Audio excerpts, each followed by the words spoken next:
I've got this cool slide out rack. In theory, it was cool. It's a cool slide out rack to hold all my abrasive discs. It mounts under my welding table. It slides out. I thought it was a really neat design. When I first built it, I entered in benchmark abrasives. Like they had a contest on like innovative ways to store their abrasive discs. And I got second place. I thought it was cool. It was a neat pat on the back for my peers to get recognized for that cool design. The only problem is, it sucks. It sucks so bad. I hate it.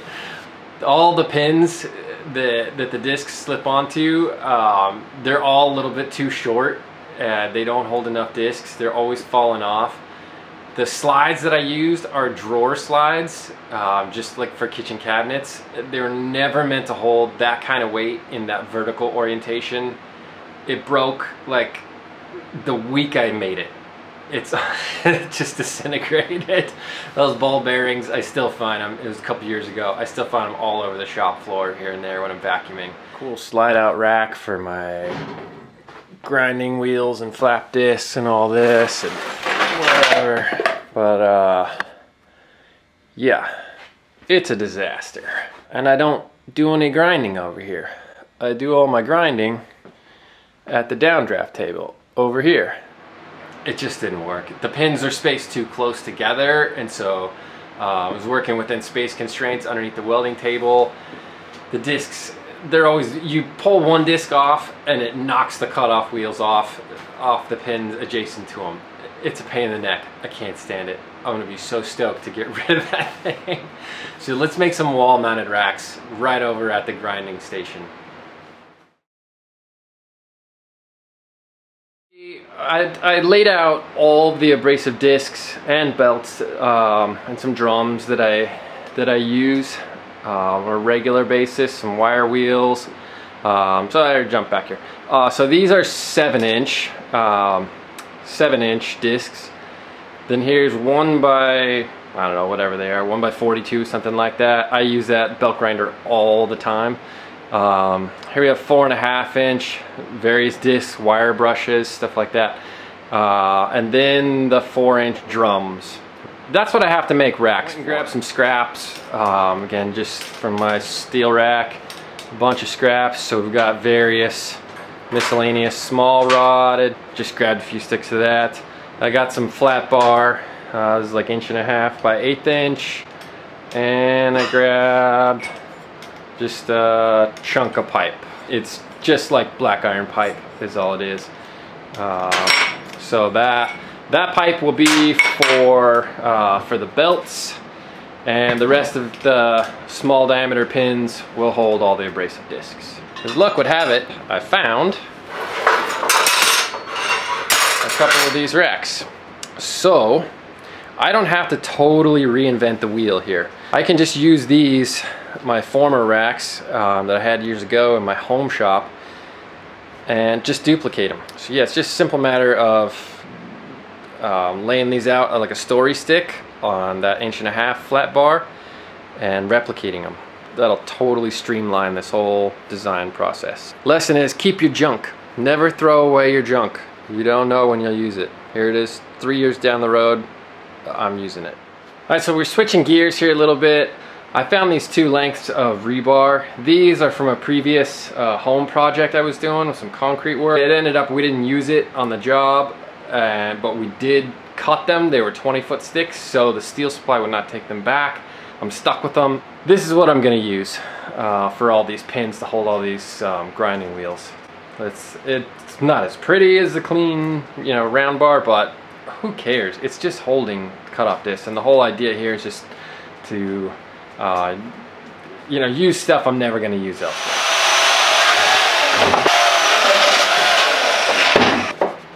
Garbage picker!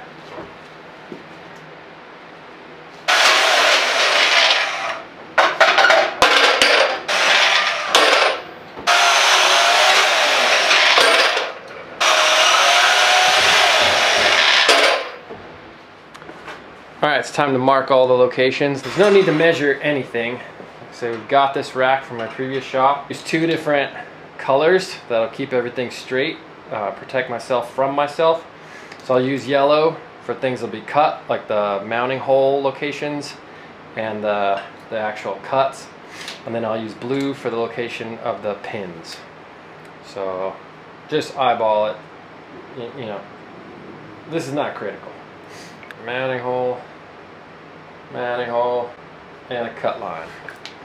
Now that we got that, we just slide it on down and repeat it. We roughly marked it just by eye. Now I'll go back with a square and get some straight cut lines on there.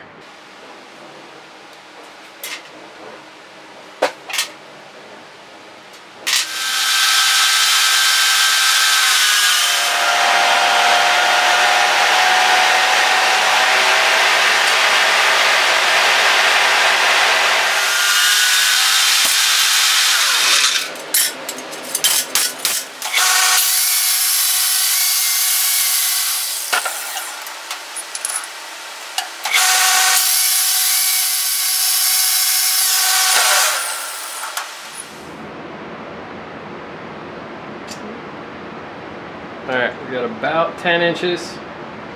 Close. We're just eyeballing. This is not critical. Let's give it a couple marks.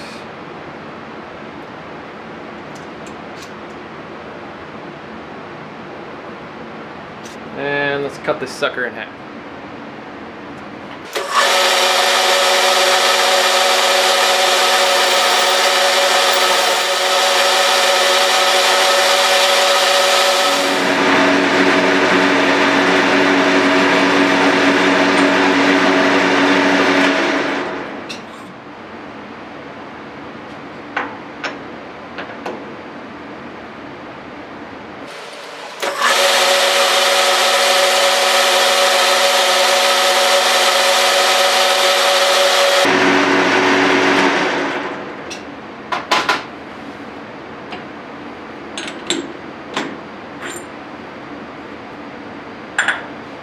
If I were the other one, where would I be?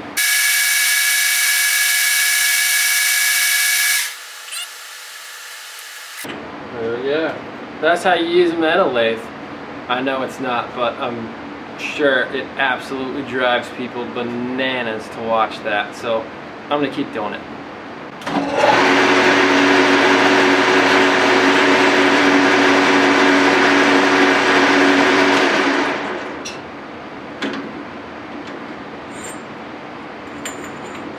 Oh yeah, we're doing it again.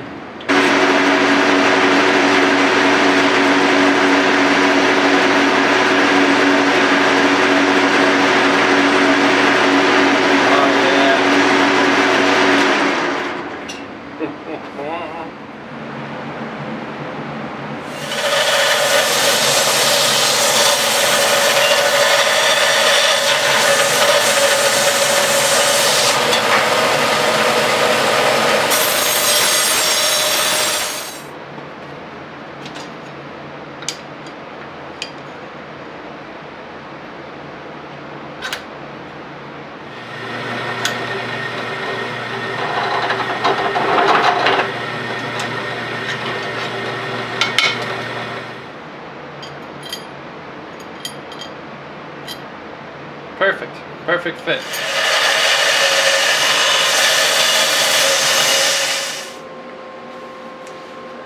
All right, so we're getting along in the day. It's 3:38.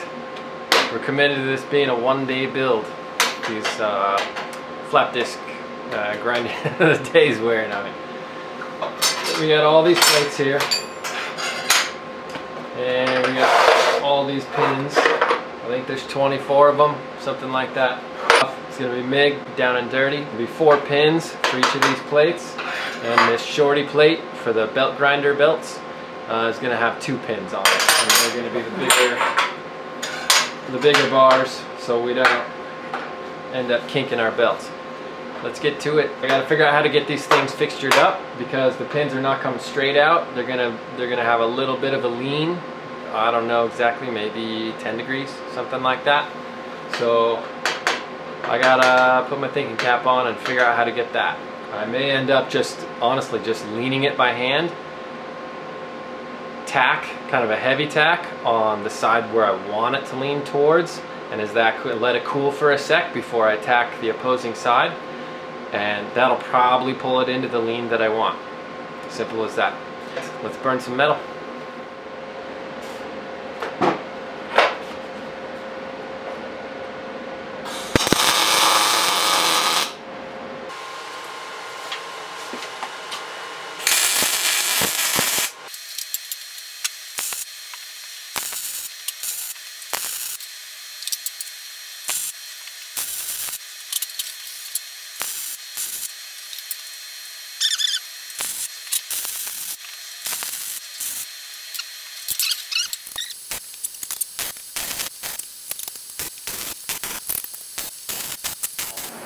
All right, let's lay down some primer on them.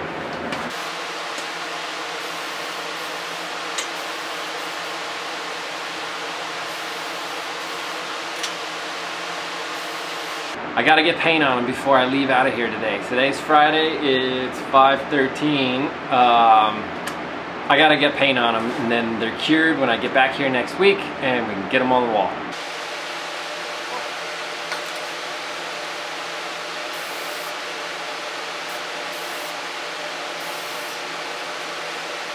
And so here's the area we have to work with to install these racks. We basically got from the floor up to about the air hose reel.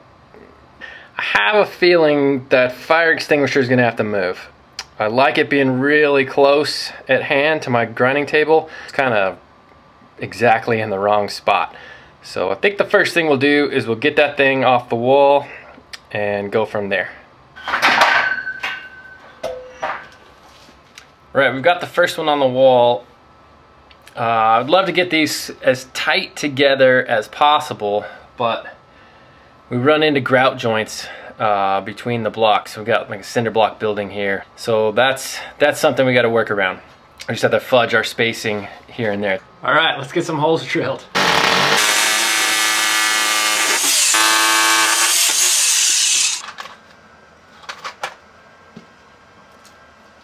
Alright, super easy here. Just drill some holes, bang in some anchors, and mount the rack, and then it's just the same process over and over and over until we get them. I think we got 6 racks, 6 of these racks in total for the 4.5-inch discs, and then one more small rack here. I'll have to figure out where this goes. This is for my belts, for my belt grinder.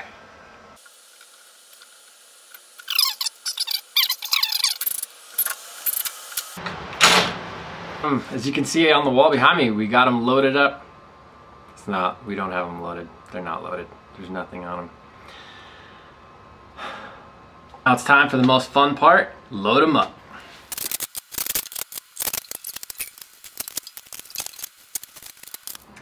All right, we got the grinding area all loaded up. Let's check it out. All right, grinder belts, fire extinguisher. We got the 4-inch drum sender, polisher, majigger, drums there. Moving on up, we got some wire wheels and such. We got a couple blank spots, that's fine. Future stuff, I'm sure. Every day it seems like I run into something I've never run into before. Need to buy something I didn't need before. So, got that totally stocked. It's awesome. Got my grinders mounted on the wall up above the downdraft table there where I do all my grinding. Got the 7-inch stuff right over there, 7-inch grinder on the far left end of the rack, and 7-inch discs right next to it where they need to be. This is where the magic happens, the downdraft table. One last thing to do. This right here, my power strip. I'm right-handed. This thing is on the left side of the table.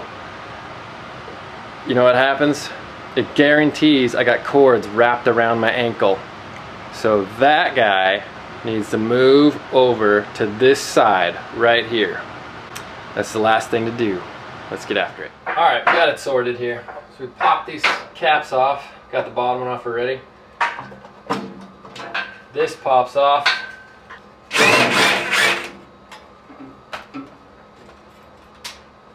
And mark a mounting location.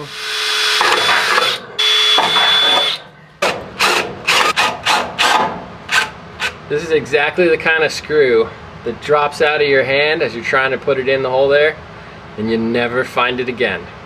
We got the magnetic driver bit here to try to help us out, but I don't know. It feels like we're gambling.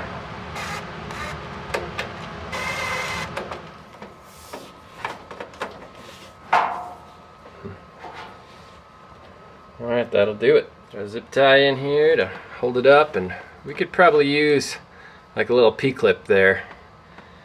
That would definitely be helpful.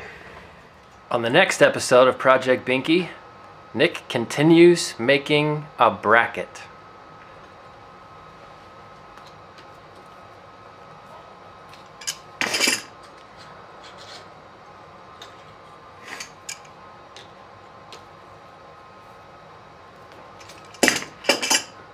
In case you hadn't figured it out, I couldn't find a P-clip in the shop, so I'm just making one. I know we're all going through withdrawals anyway now that there's no more bracketry being made on Project Binky, so we'll give you a little taste of it.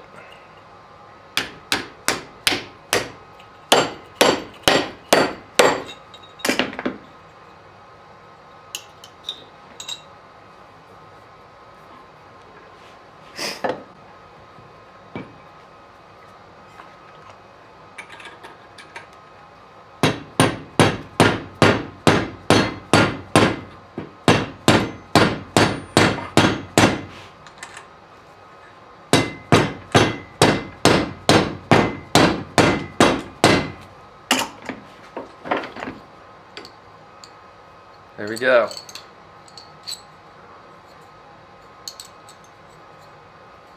Not the prettiest P-clip in the world, but it'll do the job to hold the cord.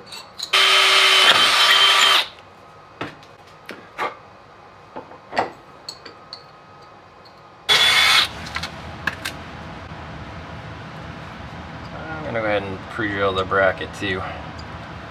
Hold it with pliers so we don't rip my fingers off.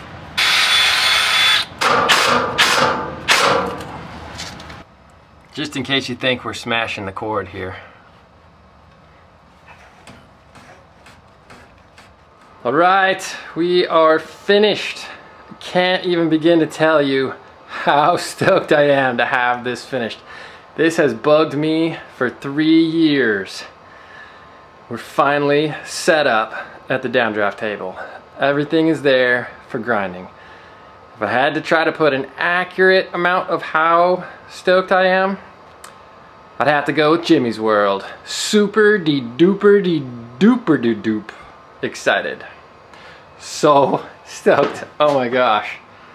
We got everything, all 3 pieces to the tune-up done. Alright, we got the grinders all on the wall. Got 7-inch abrasives. Over here, 4.5-inch abrasives. All the way down to the fire extinguisher, grinding belts. We got our power strip relocated to the right side. It was right over here, so I was constantly tripping on cords wrapped around my ankles, about to kill myself. Now it's over here, out of the way. So stoked. Oh my gosh. This is so cool. Feels so good to be finally just set up over here. Awesome.